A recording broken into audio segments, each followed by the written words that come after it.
चलो बेटा ध्यान से देखो जरा, तो मैं क्या बोल रहा हूँ, या ध्यान से सुनना आपने। मैंने क्या बोला कि अगर किसी तरह से दोनों का बॉइलिंग पॉइंट बदल दो तो काम हो जाएगा अपना।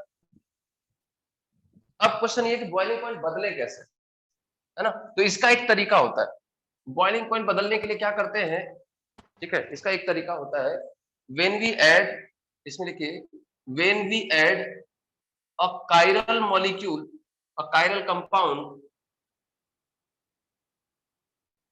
in enantiomer, in enantiomer which can react with, which can react with enantiomer, enantiomer, then it will form, it will form a diastereomer mixture, diastereomer mixture। इस पॉइंट को आप जरा ध्यान से समझना है ना, एक एक चीज मैं समझा रहा हूं इसका, तो आप ध्यान से समझने की कोशिश करना। लेट सपोज अपने पास है बेटा सी, ये है COOH,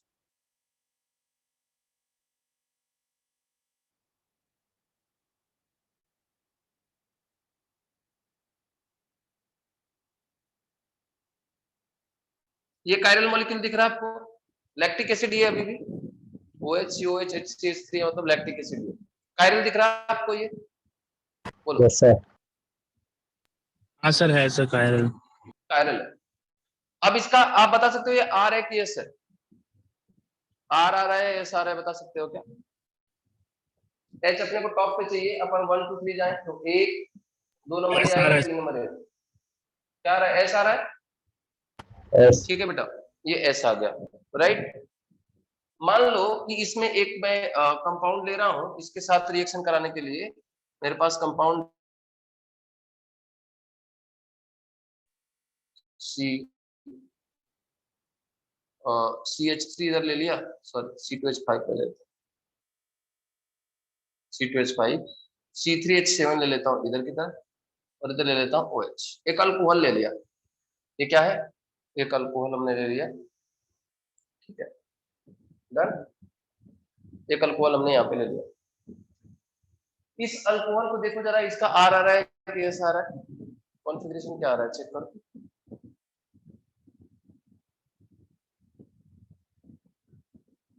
इस अल्कोहल कॉन्फ़िगरेशन चेक करिए जरा, क्या आ रहा है,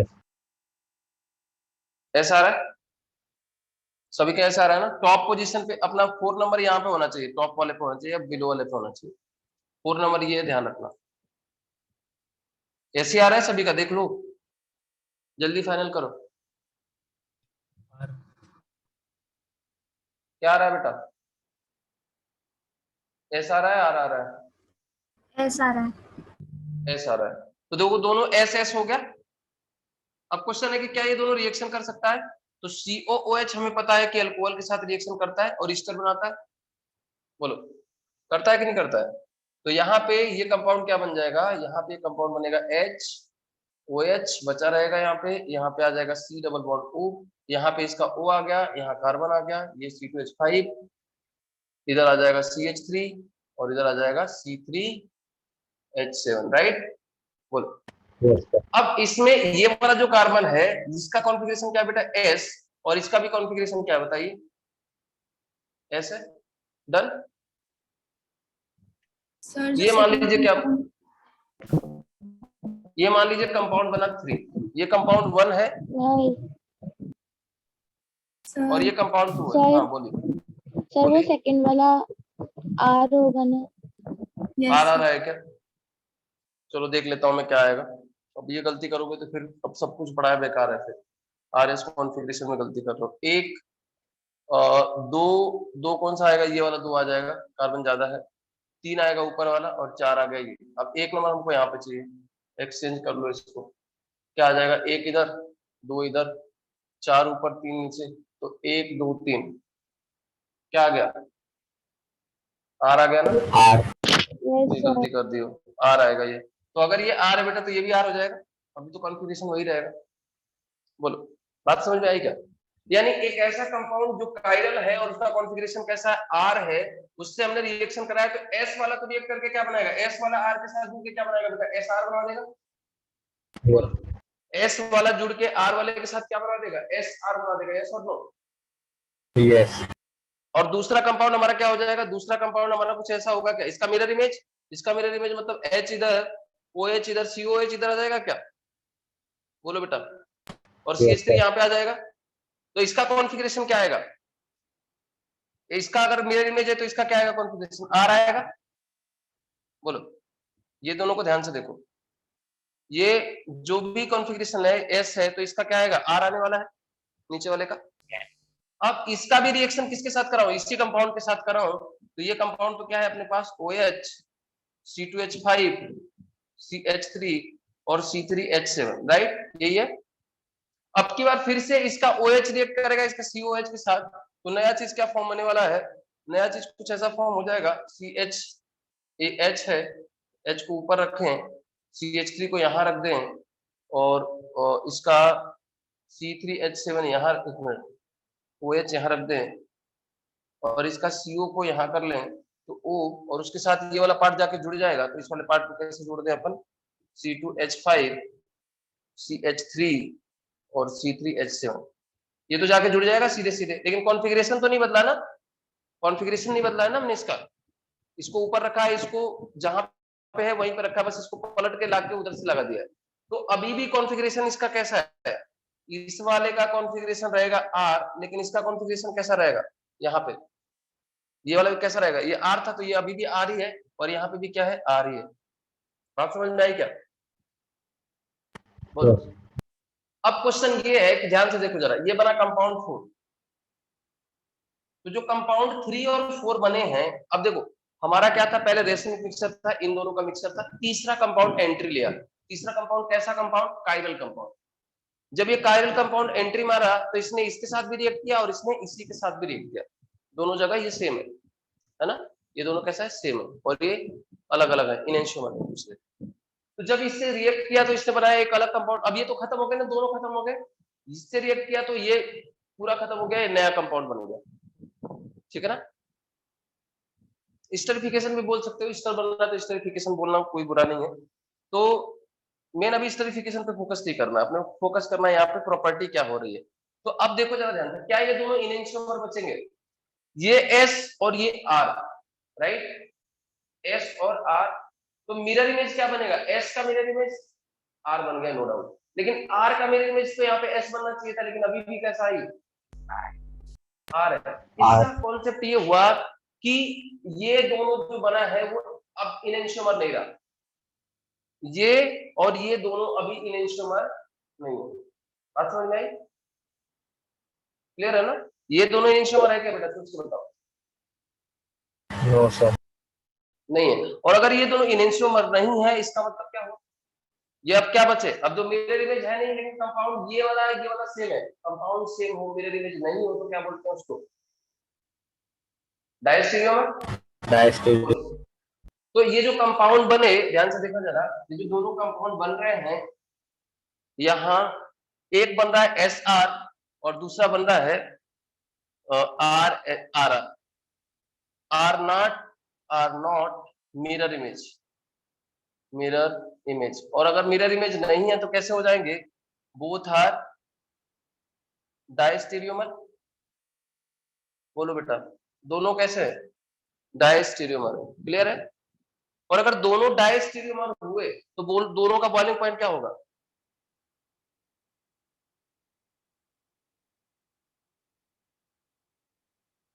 बॉइलिंग पॉइंट भी डिफरेंट, और अगर बॉइलिंग पॉइंट डिफरेंट हो गया तो we can separate by fractional distillation, है ना, we can separate by fractional distillation, समझ में आ गया, हम इनको फ्रैक्शनल डिस्टिलेशन से अलग आराम से कर सकते, अब तक नहीं कर पा रहे थे, क्यों, क्योंकि इनका दोनों का रोटेशन बराबर था, दोनों की प्रॉपर्टी सेम थी, बॉइलिंग पॉइंट कैसा था, सेम था, लेकिन इनसे एक कायरल कंपाउंड से रिएक्ट करा के हमने क्या बना दिया, इन दोनों का डायस्टेरियोमर बना दिया, कंपाउंड 3 और 4, और 3 और 4 को बड़े आराम से हीट करके अलग कर सकते हैं, और जैसे ही अलग हो जाएंगे फिर पानी डाल देंगे, पानी डालोगे तो क्या होगा, ईस्टर अगेन कार्बोक्सिलिक एसिड और अल्कोहल में टूट जाएगा, और टूट जाएगा तो फिर आराम से सेपरेट भी हो जाएगा। बात समझ में आएगी नहीं? फिर आराम से क्या कर सकते हैं, इसको हम लोग इजीली सेपरेट आउट भी कर सकते हैं। डन? बोलो बेटा, बात समझ में आई कि नहीं? सबको क्लियर है? Yes. कि पहले हमारा काम क्या था, हमारा टारगेट था कि कैसे भी करके इनको जो रेसमिक मिक्सचर है उसको क्या बना दो, इनेंशियोमर के मिक्सचर की जगह किसका मिक्सचर बना दो, डायस्टेरियोमर का मिक्सचर बना दो, और फिर फ्रैक्शनल डिस्प्लेसमेंट लगा के इनको आसानी से सेपरेट कर दो। डन? बोलिए, Yes, sir. बात समझ में आ गई ना? कैसे अलग करते, अगर आपसे सिर्फ इतना पूछे कि which of the following can separate a racemic mixture, तो उसमें क्या चेक करना पड़ेगा, रेसमिक मिक्सचर को सेपरेट करने के लिए सामने वाला कंपाउंड कैसा होना चाहिए, आयरन होना चाहिए। ऐसे भी करके कई बार क्वेश्चन पूछा हुआ है कि दिए हुए कंपाउंड में से कौन सा रेसमिक मिक्सचर को अलग कर सकता है। तो रेसमिक मिक्सचर को अलग करने का तरीका क्या होता है, रेसमिक मिक्सचर मान लीजिए एस है और ये आर है, तो इनको जब रिएक्शन कराते हैं तो लेट्स सपोज इसका कॉन्फिगरेशन या तो आर होगा या तो एस होगा। आर है मान लीजिए, तो आर वाला इसके साथ रिएक्शन करके क्या बनाते हैं, आर एस बना दिया, एस आर, और इसके साथ रिएक्शन करके क्या बना दिया, आर आर। तो दोनों क्या हो गए, मिरर इमेज तो होंगे नहीं, मिरर इमेज नहीं होगा मतलब क्या बन गए, डायस्टेरियोमर। तो डायस्टेरियोमर को क्या कर सकते हैं हम लोग, फ्रैक्शनल डिस्टिंक्शन से सेपरेट कर सकते हैं। बात समझ में आई कि नहीं? Yes, sir. तो ऐसा क्वेश्चन मिलेगा आपको एक्सरसाइज में, आप वहां से सॉल्व कर सकते हो इजीली।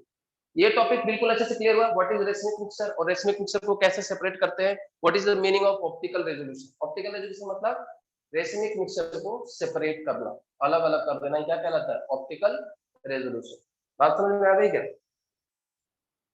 Yes, sir. चलिए,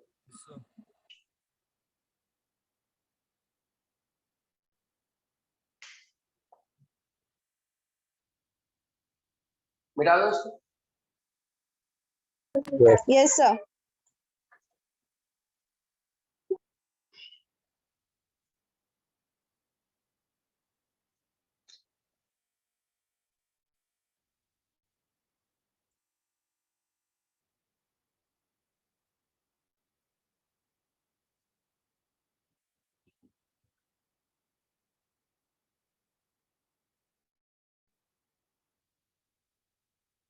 अब देखिए जरा ध्यान से समझिएगा एक चीज को, है ना।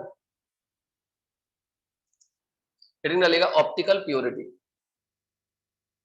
Optical purity.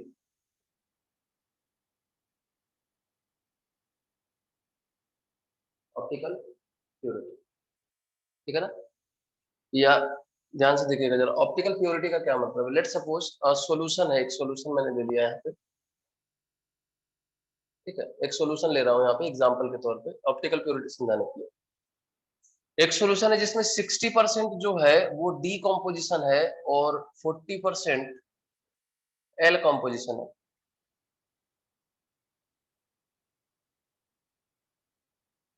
ठीक है। 60% कैसा है, डी, और 40% कैसा है बेटा, एल है।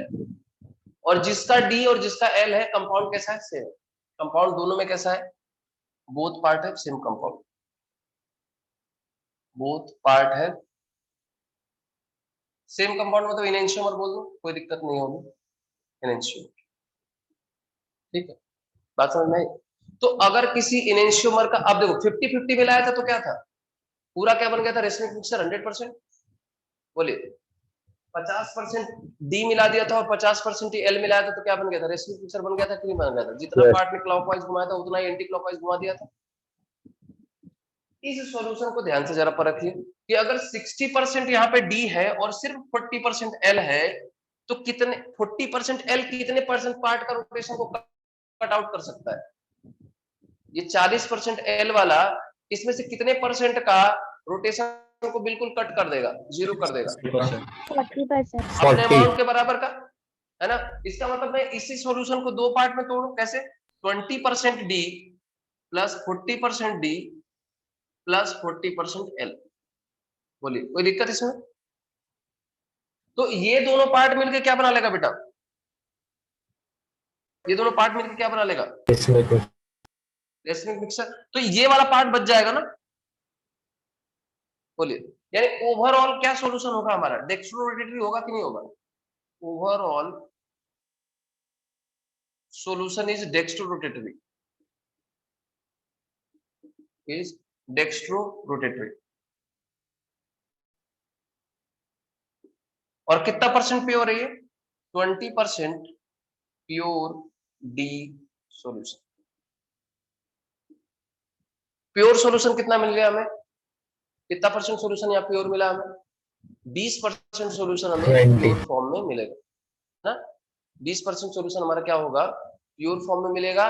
40% एल वाला 40% डी को मिला करके क्या कर देगा? रेसिमिक मिक्सचर बना के 80% सॉल्यूशन हमारा कैसा हो गया?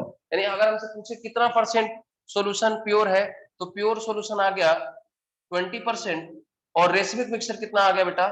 80%। तो क्या मैं ऐसा कह सकता हूं कि total solution is equal to racemic mixture plus pure वाला पार्ट? बोलिए, ये बात समझ में आई कि नहीं आई? रेसिमिक मिक्सचर और प्योर वाले पार्ट का सम कितना होता है? सॉल्यूशन तो हमेशा 100% होगा। बोलिए, ये रिलेशन Yes. समझ में आया क्या? Racemic Yes, mixture sir. जितना भी परसेंट होगा टोटल प्लस प्योर वाले का सम कितना आने वाला है? टोटल सॉल्यूशन यानी 100% के बराबर आने वाला है। एक सॉल्यूशन, एक रिलेशन ये याद रखो। दूसरा रिलेशन याद रखो कि परसेंटेज डी और परसेंटेज एल हमेशा किसके बराबर होता है? 100% के बराबर। इनेंशियोमर का अगर मिक्सर दिया हुआ है हमें, तो डी और एल का सम हमेशा कितना आने वाला है? 100% आने वाला है। क्लियर हुआ? बोलो बेटा, ये पॉइंट क्लियर हुआ क्या आपको? Yes, sir.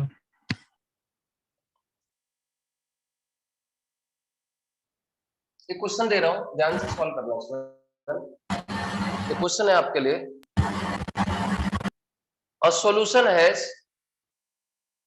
A solution has 14% pure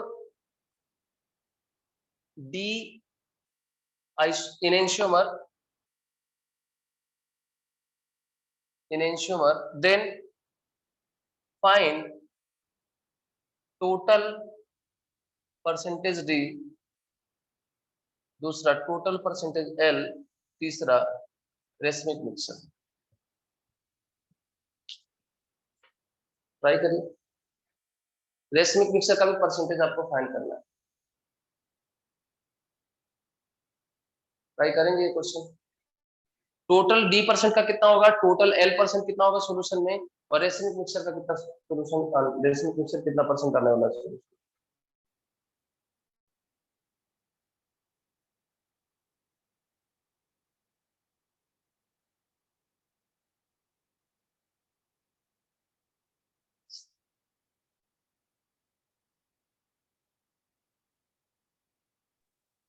D 86 है क्या सर?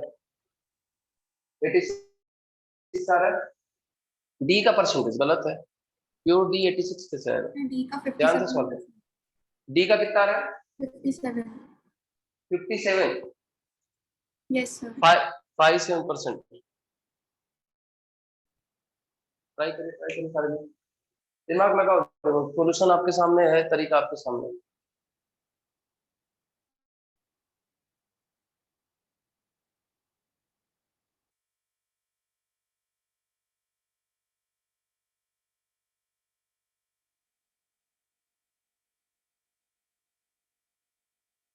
सर परसेंटेज एल 43% और रेसमिक मिक्सचर 86%। रेसिमिक मिक्सचर कितना आ रहा है? 86%. 86%। ठीक है, करेक्ट है। और क्या आ रहा है? Sir percentage L 43%। परसेंटेज अच्छा। एल 43% आ रहा है। ऐसा सभी का आ रहा है क्या आंसर? बोलो। Yes, sir. और परसेंटेज डी कितना आया है? सर 57%। 57%। चलिए चेक कर लेते हैं जरा, सही है गलत है। कैसे करेंगे सॉल्व? तरीका बहुत सिंपल है। हमें पता है कि प्योर वाला और रेसिमिक मिक्सचर मिलकर कितना हो जाता है? 100% हो जाता है। चलिए, तो एक रिलेशन आ गया, 100 is equal to pure plus racemic mixture. Pure कितना है आपके पास? 14। तो racemic mixture plus 14 is equal to 100। It means racemic mixture हमारा कितना आ गया? 86%। बोलो बेटा। 86% रेसिमिक मिक्सचर आया कि नहीं आया? अब इस 86% रेसिमिक मिक्सचर में कितना डी होगा, कितना एल होगा, बताओ? आधा आधा बोलो। 43% डी रहा होगा और 43% क्या रहा होगा, एल रहा होगा। दोनों हाफ हाफ होगा कि नहीं होगा? Yes, sir. बोलिए। लेकिन हमें पता है कि डी सिर्फ यही नहीं मिल रहा है, कुछ पार्ट डी प्योर के फॉर्म में भी है। तो प्योर फॉर्म में कितना है? 14%। तो टोटल डी कितना आ जाएगा? जो रेसिमिक मिक्सचर में है वो प्लस प्योर वाला, टोटल डी कितना आ जाएगा यहाँ से? 57. Total D is equal to racemic mixture वाला डी प्लस प्योर वाला डी। तो रेसिमिक मिक्सचर में हमारे पास कितना था? 14%, सॉरी 43%, और प्योर वाला कितना था? 14%। यही था क्या? तो आंसर कितना आएगा? 57%, राइट। यानी अगर ओवरऑल सॉल्यूशन की बात कर ली जाए तो कितना परसेंट डी है? टोटल डी का परसेंटेज कितना है? 57। और टोटल एल का परसेंटेज कितना है? That is 43%। और देखो दोनों का सम 100 हो जाएगा कि नहीं हो जाएगा? Yes, sir. चेक करो, इसका 43, इसका 43 ऐसे पिक्चर बना लेगा, 14% जो बचेगा वो प्योर हो जाएगा। बात समझ में आई कि नहीं? कर हाँ, लोगे sir. ऐसे क्वेश्चन? ऐसे क्वेश्चन कर लोगे? Yes, sir.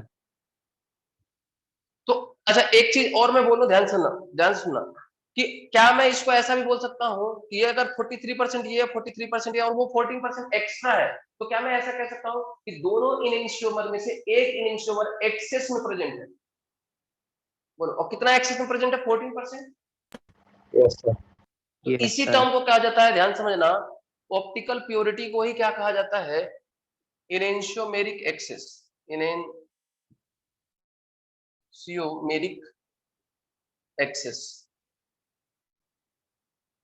इनएंशियोमेरिक एक्सेस का मतलब क्या हुआ? When out of 2 enantiomer, one is optically pure, then its optical purity total, then its total optical purity, then its total optical purity is called enantiomeric excess। E dot E लिखते हैं, इसमें ऐसे भी लिख देता है कभी कभी, enantiomeric excess। तो enantiomeric excess का मतलब क्या हो गया? enantiomeric excess is nothing but optical purity। ये कितना परसेंट प्योर है वही क्या है? उसका enantiomeric excess। जैसे इस क्वेश्चन में पूछ दे हमसे कि enantiomeric excess कितना है, तो 14% आंसर आ जाएगा कि भाई L वाला 43% और D वाला 57 है, तो इसका मतलब क्या हुआ? 43 इसका 43 इसका रेशियो मिक्सचर वाला, और ये 14% जो enantiomer excess में है उतना ही क्या है, ऑप्टिकली प्योर। डन? बोलो बेटा, Yes. क्लियर हो गया क्या? ये टॉपिक समझ में आ गया आपको अच्छे से कि what is the meaning of enantiomeric excess, और अगर रेसिमिक मिक्सचर देगा तो हम किस तरीके से उससे डील करने वाले हैं? बोलिए। Yes, sir. यहाँ तक बात समझ में आ गई क्या सभी को? बोलो, यहाँ तक बात समझ में आ गई है? Yes, sir. चलिए मिटा दो इसको। Yes, sir. अगर लिख लिया हो तो मिटा देता। उधर का नहीं लिखा है ना, इधर का मिटा दो। उधर का लिख लो आप आराम से, उधर का मिटा दो।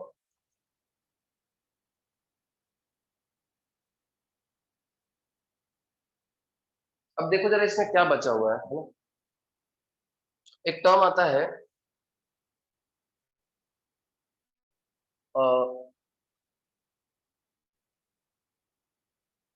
Specific rotation.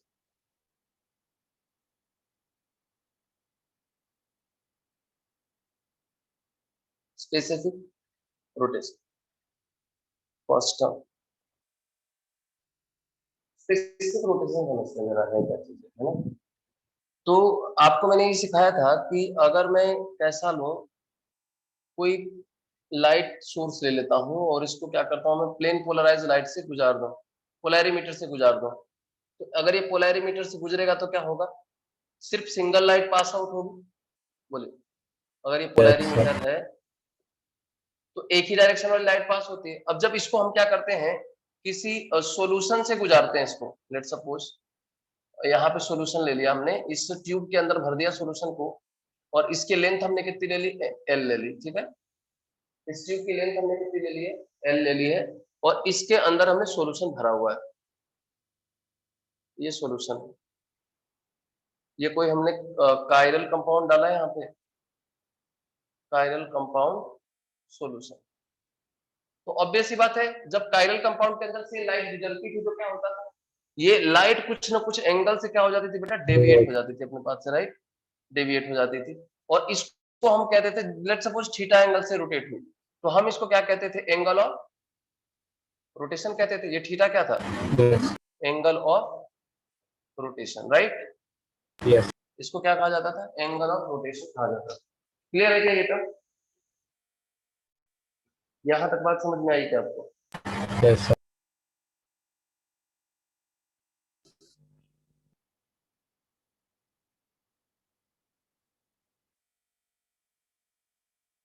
ध्यान से समझना जरा। तो दो चीजें हैं यहाँ पे, एक लेट्स सपोज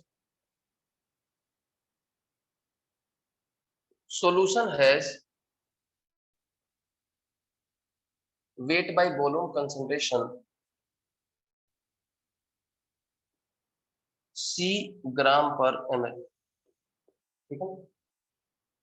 क्या ले लिया हमने इसका सॉल्यूशन, क्या मान लिया हमने कि इसका कौन सा डेंसिटी को हम कई, सॉरी कंसंट्रेशन को हम कई टर्म में लिख सकते हैं ना, वेट बाय वेट में भी लिख सकते हैं, वेट बाय वॉल्यूम में भी लिख सकते हैं, वॉल्यूम बाय वॉल्यूम में लिख सकते हैं, मोलैरिटी मोलैरिटी किसी भी टर्म में लिख सकते हैं, राइट। Yes. यहाँ पे स्पेशली किस टर्म में लिखा जाता है, वेट बाय वॉल्यूम के टर्म में। वेट का यूनिट क्या होगा, ग्राम, और वॉल्यूम का यूनिट क्या होगा, ml, तो यूनिट क्या होगा सीधे सीधे यहाँ पे ग्राम पर ml। क्लियर है, बोलिए, यहाँ बात समझ में आई आपको, जो टर्म मैंने बोला यहाँ पे?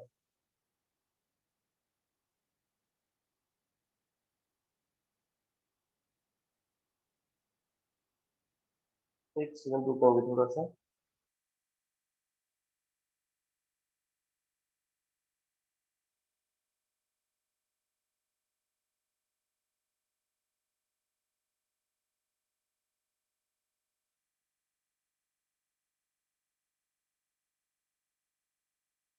चलिए ये बात समझ में आई। दूसरा, इस लेंथ को, and length is taken in decimetre. Length को यहाँ पे ध्यान रखना है, यूनिट क्या लेना है इसका, डेसीमीटर लेना है, ठीक है। तो होता क्या है कि इसका जो रोटेशन होता है, ये जो एंगल होता है, ये एंगल दो बातों पर डिपेंड करता है। एक इस बात पर डिपेंड करता है कि ट्यूब कितनी छोटी है या कितनी बड़ी है। देखो ध्यान से देखना, ये ट्यूब अगर ऐसी रहती, इस साइज की ट्यूब रहती तो छोटी है बड़ी है, और दूसरी ऐसी रहेगी ट्यूब, तो ये वाली छोटी ट्यूब है और ये वाली बड़ी ट्यूब है, राइट। Yes. अब आप सोच के बताओ कि जो लाइट है अगर छोटे वाले में ट्रेवल करेगी तो कम डिस्टेंस ट्रेवल की, और बड़े वाले में ट्रेवल करती तो क्या करती, ज्यादा डिस्टेंस ट्रेवल करती। Yes. Yes, sir. तो अगर ज्यादा डिस्टेंस ट्रेवल करेगी तो रोटेट होने का चांस क्या होगा, ज्यादा देर तक रोटेशन होगा कि नहीं होगा? Yes, sir. तो इसका मतलब क्या हुआ कि जो एंगल ऑफ रोटेशन है थीटा, डायरेक्टली प्रोपोर्शनल टू किसके, लेंथ के।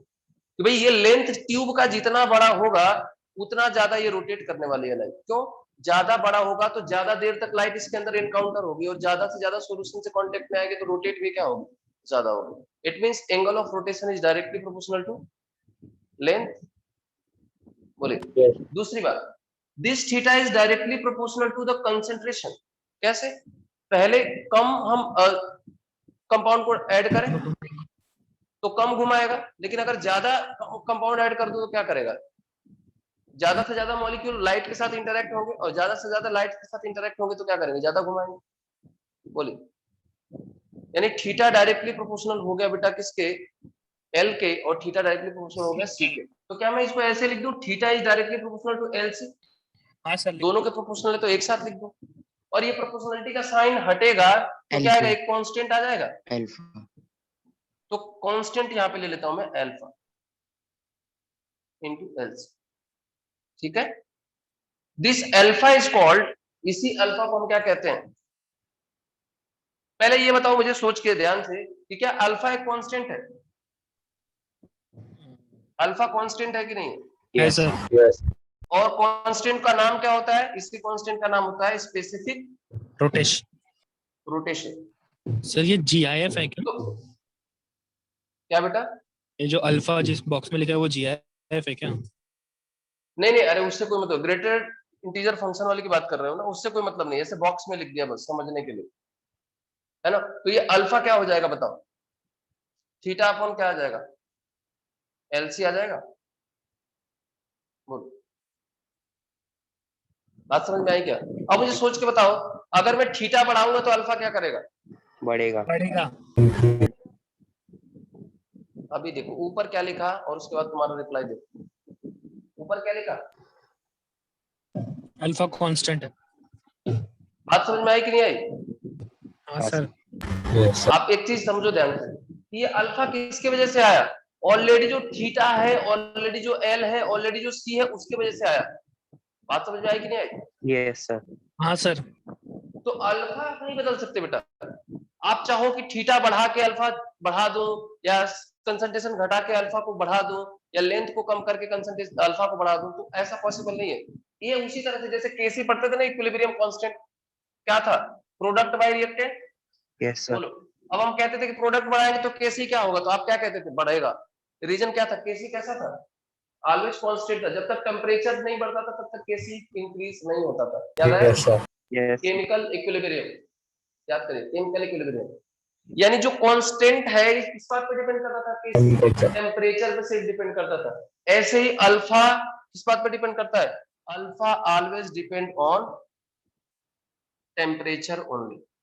और अल्फा डायरेक्टली प्रोपोर्शनल टू क्या होता है? टेम्परेचर।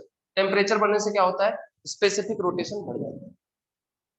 तो सिर्फ किस बात पे डिपेंड करता है? ऑलवेज डिपेंड ऑन,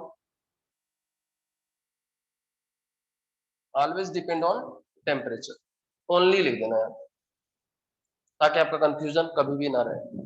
यानी स्पेसिफिक रोटेशन को क्या आप बदल सकते हो कभी? आप क्या बदल सकते हो बेटा? आप बदल सकते हो एंगल ऑफ रोटेशन। कैसे? लंबाई बढ़ा दो क्योंकि एंगल ऑफ रोटेशन बदल जाएगा। आप क्या बदल सकते हो एंगल ऑफ रोटेशन? किससे? कंसंट्रेशन से। कंसंट्रेशन बढ़ा दो, एंगल ऑफ रोटेशन बदल जाएगा, बढ़ जाएगा। लेकिन अल्फा को आप चेंज नहीं कर सकते। You can't change alpha. इसीलिए नाम क्या है इसका? स्पेसिफिक। यानी कैसा? फिक्स। कोई भी चीज में स्पेसिफिक टर्म आ जाता है मतलब कैसा हो जाता है? वो चीज फिक्स हो जाता है कि नहीं हो जाता है? बोलो, बात समझ में? जैसे मान लो मैं बोलूं स्पेसिफिक ग्रेविटी, फिजिक्स में एक टर्म है स्पेसिफिक ग्रेविटी, नाम सुना है?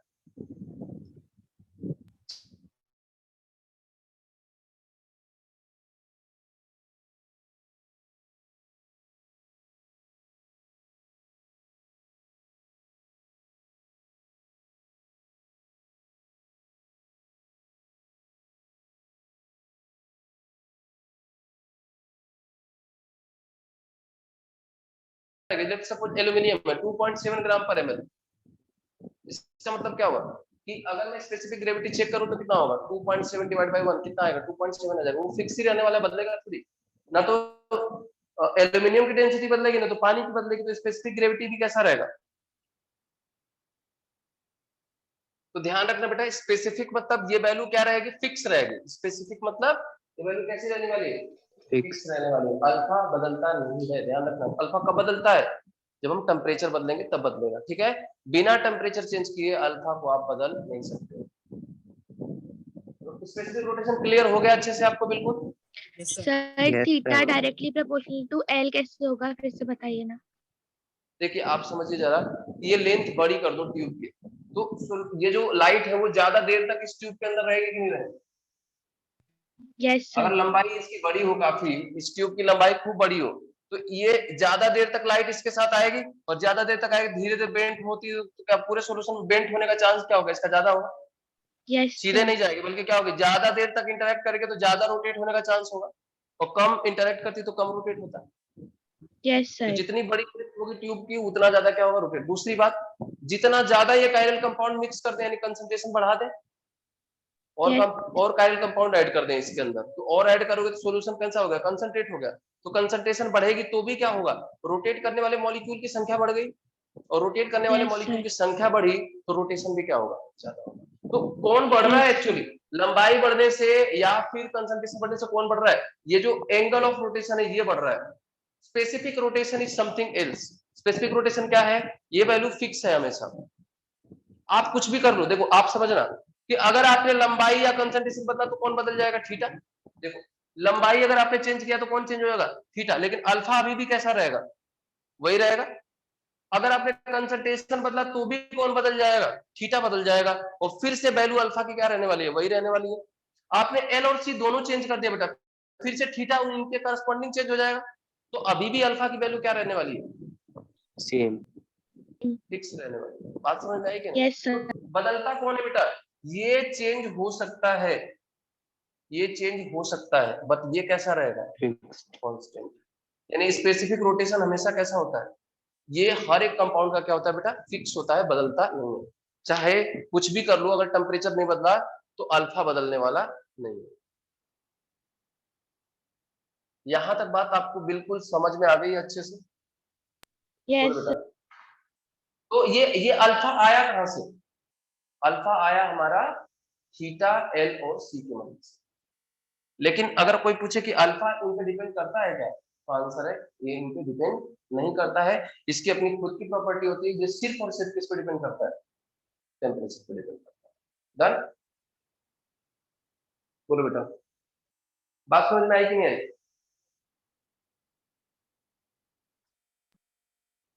फिर एक क्वेश्चन लिखिए जरा, ये क्वेश्चन है, कैलकुलेट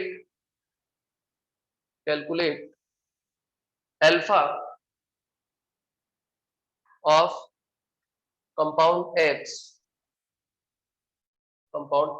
which has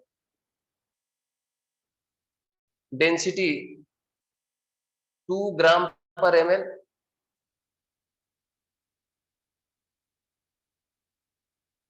and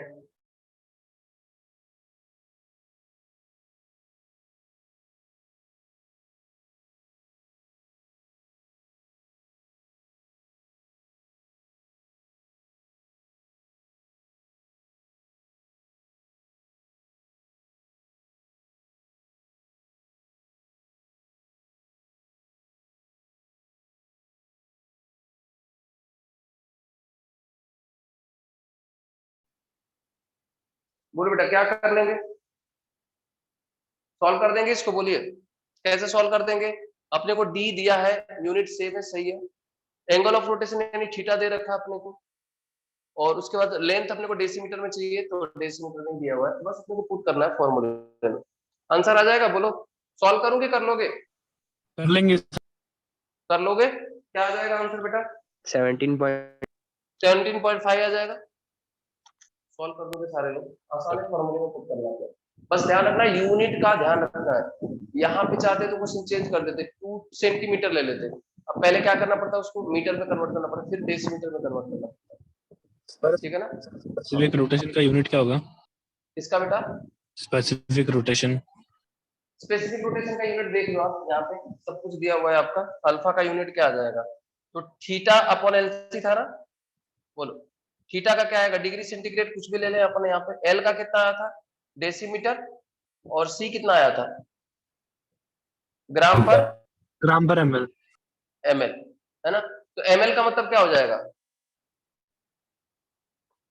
ये सीधे सीधे इसी में लिख लें अपन, ये ठीक है, कोई दिक्कत नहीं। Degree centigrade decimetre into gram पर एमएल, ऐसा कर ले, इंटर कन्वर्ट करने की जरूरत नहीं है, मतलब कोई अलग यूनिट आ जाएगा यहाँ से। नहीं अलग यूनिट नहीं होगी, यही आएगी, डिग्री सेंटीग्रेड इसका, इसका लेंथ, और इसका क्या आएगा, ग्राम पर एमएल, तो ये टोटल यूनिट हो जाएगी इसमें, अलग यूनिट नहीं आएगी, ठीक है। डन, बोलिए यहाँ तक क्लियर हो गया क्या बेटा, यहाँ तक सब कुछ क्लियर है क्या? यस। अब यहाँ पे एक और फॉर्मूला बनता है, वो देख लो जरा, जो ऑप्टिकल प्योरिटी आती है ना, ऑप्टिकल प्योरिटी, अभी सीखा था हमने ऑप्टिकल प्योरिटी, हाँ बोलिए। सर। इस ऑप्टिकल प्योरिटी का एक और रिलेशन है अपना, किससे, कैसे,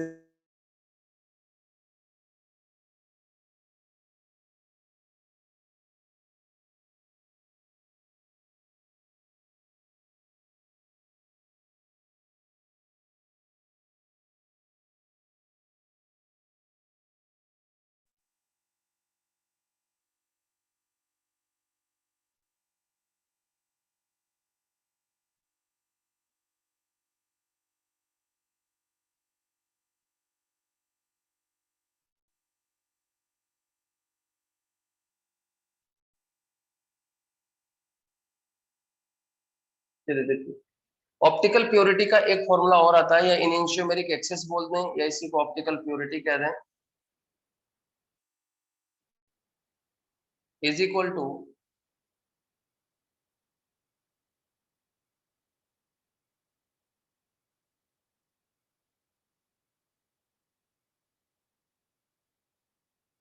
observe rotation, observe specific rotation of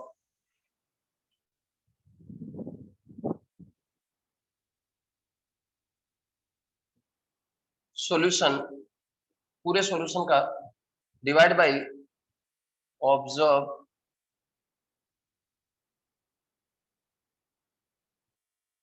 specific rotation of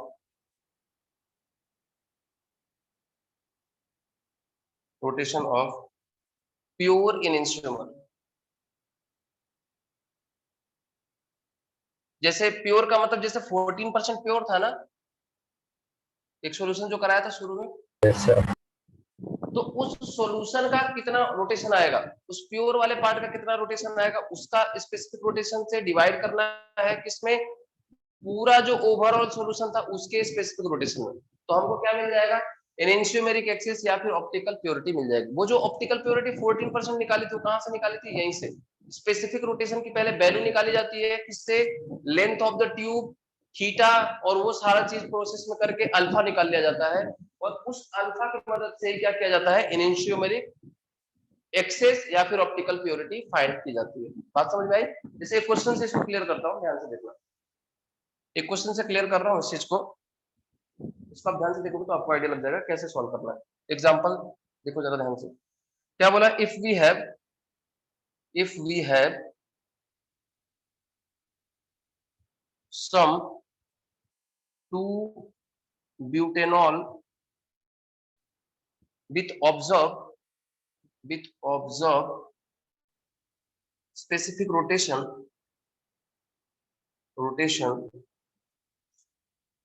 9.72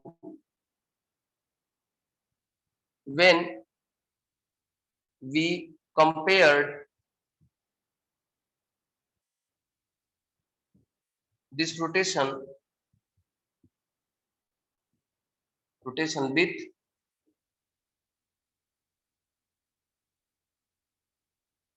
13.5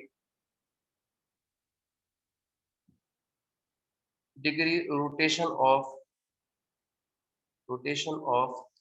pure enantiomer, find optical purity.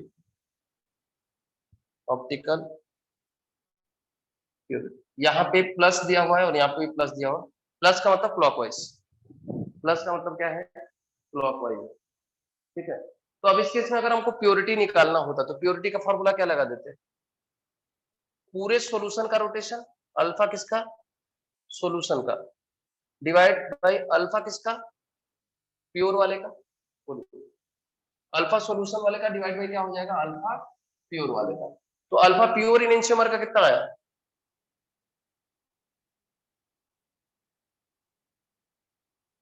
Alpha solution का कितना आया हमारा, अल्फा सॉल्यूशन का आया है, दिया अपने को कितना 9.72, और प्योर का कितना दिया है इसने 13.5 इंटू 100 कर दें यहाँ पे। बोलो प्योरिटी के लिए क्या करना पड़ेगा, परसेंटेज अगर निकालना है तो इंटू क्या करना पड़ेगा, आपको 100 कर देना पड़ेगा। हाँ निकाल लीजिए वैल्यू क्या आ रही है, सर 72। क्या आ रहा है आंसर, 72% आ रहा है। हाँ सर। बोलो, तो अगर यहाँ पे ऑप्टिकल प्योरिटी बेटा 72% प्योर हो गया, ठीक है, तो एक पार्ट तो कैसा हो गया, लेट सपोज डी या एल वाला कैसा होगा, 72% प्योर हो गया, तो रेसमिक मिक्सचर कितना बना 28%, राइट। तो 28% में कितना परसेंट डी होगा इसमें, 14% डी, और 14% क्या होगा बेटा, एल होगा, है ना। और इसमें भी 72% या तो ये डी होगा या तो एल होगा। Yes sir. तो टोटल डी या टोटल एल फाइंड कर सकते हो यहाँ से। अगर यहाँ पे मैं नोट यहाँ पे लिख दूं कि pure pure solution was D, तो प्लस है तो डी होगा, सॉल्यूशन वाज डी। अच्छा यहाँ पे क्या दिया, 2 प्लस है तो अच्छा ठीक है, प्लस है तो डी होगा, ठीक है, तो डी हो गया। इसका मतलब यहाँ पे टोटल डी कितना आ जाएगा, काउंट करिए, टोटल डी 86। परसेंटेज कितना आएगा, 72 प्लस कितना आ जाएगा बच्चों, 72 प्लस ये रेशमिक मिक्सचर में कितना गया था 14%, तो कितना आ गया 86%, 86% हो गया डी। और एल कितना हो जाएगा 14%। ओवरऑल 100% हुआ डी और एल का सम, देखो डी और एल का सम 100% हुआ। रेशमिक मिक्सचर और प्योर का सम भी कितना हुआ, प्योर और रेशमिक मिक्सचर का सम कितना हुआ, ये भी 100 हुआ, 100। है ना। तो ये बात समझ में आ गई क्या आपको, Yes, sir. कोई दिक्कत इसमें, यहाँ तक कोई दिक्कत है क्या, नहीं है ना। No sir. और वो कायरलिटी विदाउट कायरल कार्बन करवाया था क्या मैंने आपको, अलीन वगैरह कराया था क्या, नो सर। अलीन नहीं कराया ना। चलो इसको मैं क्या करूंगा, किसी दिन क्लास के जस्ट बाद मैं इसको आगे बढ़ा लूंगा, है ना। एक छोटा सा पार्ट छूटा हुआ है आपका 10-15 मिनट का है, बाकी आपका कंप्लीट हो गया। मेजर पार्ट यही था, एंशियोमेरिक एक्सिस, ऑप्टिकल प्योरिटी, तो ये वाला कवर अप हो गया, ये वाला सेक्शन आप 100% सॉल्व कर देना, ठीक है ना, ठीक है बेटा। सर वो लिखना है। हाँ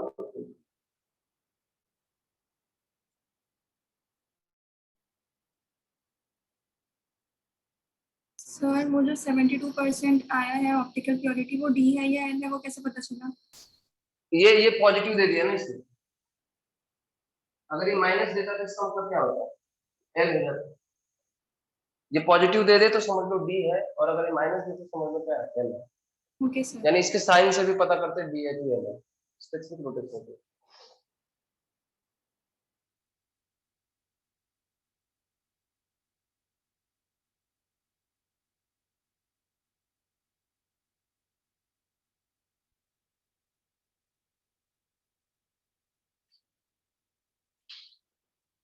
ठीक है,